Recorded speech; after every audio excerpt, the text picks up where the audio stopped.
Good evening from New York. I'm Chris Hayes. Dennis Hastert, Speaker of the House for 8 years from the very end of Bill Clinton's presidency through most of George W. Bush's presidency, has today been indicted, quoting the Chicago Tribune, on federal charges alleging he agreed to pay $3.5 million in apparent hush money to a longtime acquaintance, blackmailing him, then lied to the FBI when asked about suspicious cash withdrawals from several banks.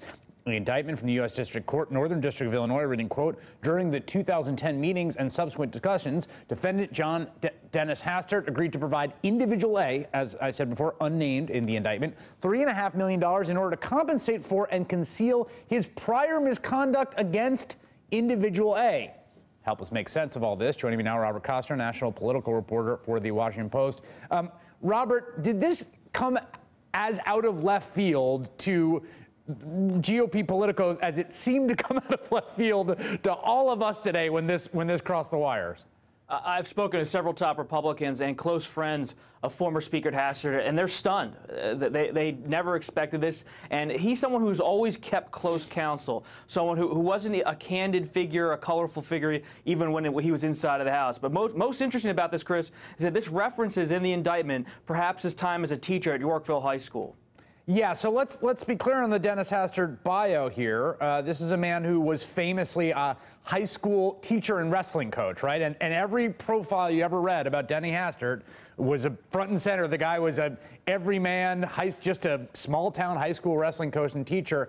The indictment says that individual A, the person that Hastert was allegedly paying this money to, is someone who knew him, quote, most of his life. Isn't that correct? That's correct. Someone who's a longtime acquaintance. And we also, I mean, obviously we have no idea what Denny Hastert could have possibly done to individual A such that he decided to pay a $3.5 million. But the mind reels at the thought of what the original infraction could have been that he would pay this.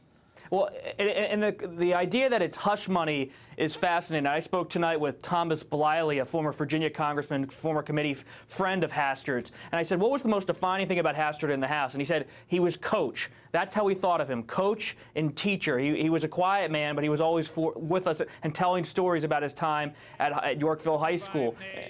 And so this is a shadow. If there was any kind of shadow or a thing from his past that haunted him, that was so key to his persona that you could see why it bothered him and perhaps how he interacted with the FBI in such a way. Yeah, so we should be clear. The indictment basically is on two major infractions: lying to federal investigators. At some point, federal investigators got wind of this and started questioning him about why he was making these cash withdrawals, and also essentially evading currency reporting requirements. Banks have to report, right? When people are taking large amounts of cash out, he appears to have structured his withdrawals to avoid that reporting requirement. That's right. And according to the indictment, when pressed by the FBI and federal investigators about why he structured his withdrawals in this way, he said he kept the money and he did not mention any type of possible extortion attempt or any kind of donation or payment to an outside person. Finally here, tell me a little bit about Hastert's post-congressional career, such that he was liquid enough to have $3.5 million sitting around. I mean, that's not a sum of money that your average high school coach and even member of Congress has. He's been a highly paid and prominent lobbyist here in Washington, but not a high-profile lobbyist. He's not someone who appears in a lot of news stories, doesn't do much television. For someone at his level, he's kept a quiet profile. There was an investigation, however, by the Chicago Tribune in 2012 about his use of a speaker office. Former speakers are provided offices and funds by the federal government. There was a question about whether he misused his office in 2012 by the Chicago Tribune. That's only been the only blot on his political winter. All right. Robert Costa, thank you very much. Thank you. Dennis Hastert was the longest-serving Republican Speaker of the House in this nation, only losing his speakership following the Democrats' takeover of Congress in 2007. Dennis Hastert was an accidental speaker, thrust into the limelight 8 years ago in the wreckage of Republican losses and other scandals. Speaker Newt Gingrich was forced to step aside. His heir apparent confessed he had committed adultery. Frantic Republicans turned to a former high school teacher and wrestling coach from Illinois. A good coach knows when to step back and let others shine in the spotlight. Hastert's poor handling of the Mark Foley scandal in 2006 almost brought him down. Congressman Foley resigned after allegations regarding his sexually explicit messages to congressional pages. When Democrats are getting control of the House following the 2006 midterms, Hastert chose not to run for minority leader. In 2007, Hastert resigned from Congress. He's been working as a lobbyist in the years since. Joining me now, Andy Shaw, President and CEO of the Better Government Association, former award-winning political reporter of Chicago, and full disclosure, my father-in-law. Andy, you know Denny Hastert well. You've covered him for a long time. Your reaction to this news, which seemed pretty shocking on its face. Well, you know, Chris, normally these sorts of things dribble out long before indictments, and you have scuttlebutt that so-and-so is under investigation for such and such. This is one of the few times in my 40 years of watching Illinois politics that something has come completely out of the blue. There hadn't been an inkling of acknowledgement that anything was going on with respect to Denny Hastert and past transgressions. And so I agree with the previous guests that this is about as shocking as a political indictment can be. What was Hastert's reputation like in Illinois politics? Obviously, Illinois politics can be a bit of a cesspool. You could line up quite a perp walk of Illinois politicians. What was Hastert's political reputation?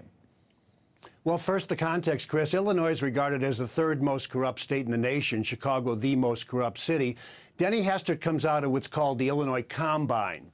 The Combine was Republicans and Democrats who controlled the political structure, and it was a mix of business and contractors and politicians, all of whom seemed to do extraordinarily well within the political confines. Remember, Denny Hastert spent 4 years in the Illinois House as a representative, then a number of years in Congress, and he, as Speaker, was one of the key figures in the Illinois Combine. This is a combine that basically takes care of contractors and business people and politicians. So he is no stranger to the rough and tumble and often corrupt world of Illinois politics. Remember, one of his closest friends, former Governor George Ryan, went to jail on corruption charges. There have been a number of low-level allegations over the years against Denny Hastert, one involving the congressional office that your previous guest referred to, another involving a land deal near his home that he profited on.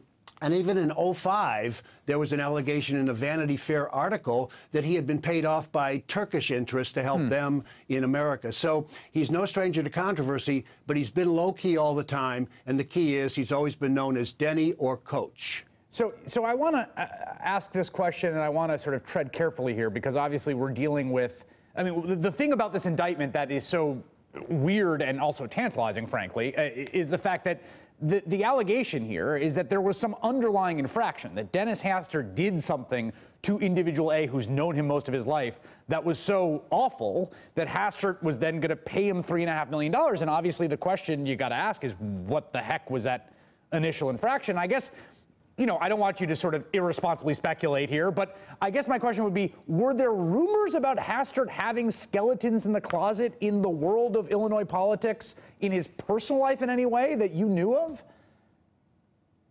No, there never were, Chris. And look, you know, you can only try to connect the dots as best you can. In this case, it feels like something that stems from his coaching years that could easily involve a former student, because that tends to be the way these things play out. A student who for many years said nothing, and then perhaps when Hastert stepped down as Speaker, felt a little more empowered to say something or raise an issue. Look, I'm speculating, but I'm only speculating within the world that the indictment suggests. Right. It involves. I don't think it involves a next-door neighbor and barbecues. Right. But you have a wrestling coach and a football coach and a former teacher and someone he's known all his life. That's the only place you can take this without knowing the facts. That's a really important point in terms of what we have from the indictment. Again, this is an indictment. These are allegations by the federal government. Nothing has been proven. This man is innocent until proven guilty. The only facts we have basically are known most of his life, which suggests this was a long-standing relationship, and also that the initial meeting happens in 2010 after that congressional career is over, as you noted. Andy Shaw. Chris, what we also know is that this is a man who wanted to preserve his reputation and have his legacy be that of the longest-serving Republican speaker in U.S. history, certainly not having it marred by these allegations, which would explain the desire to have this go away at whatever cost. Andy Shaw, the Better Government Association, thank you much.